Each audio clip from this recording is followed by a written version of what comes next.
Menorca té una gran rebosteria. Ja sabem que els dolços són una de les parts més importants de la nostra gastronomia.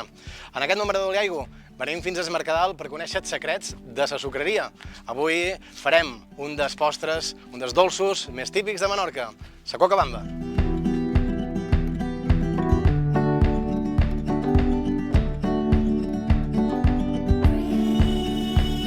Margarita, molt bon dia. Hola, bon dia, Edu. Que agafa aquí ensucrant els pastissets. Ensucrant un quants pastissets. Els pastissets són una de les peces de reposteria més típics de Menorca. Sí, el pastisset és un dolç molt típic d'aquí. Sempre que hi ha una celebració, sempre hi ha un pastisset a la taula. A més, també típic també de les festes, no? Que supos que veu ser quan més gent en sol comprar. A la taula no hi falta mai un plat de pastisset, sí. Avui però no hem vingut a xerrar de pastissets, avui hem vingut a xerrar de la coca bamba, que també és un altre d'aquests productes ben típics menorquins.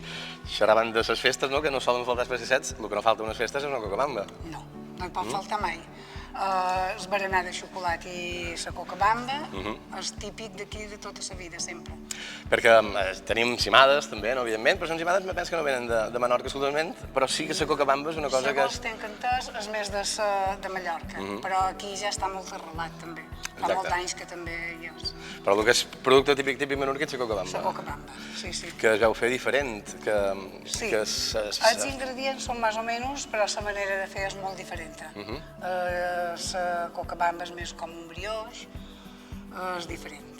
Molt bé.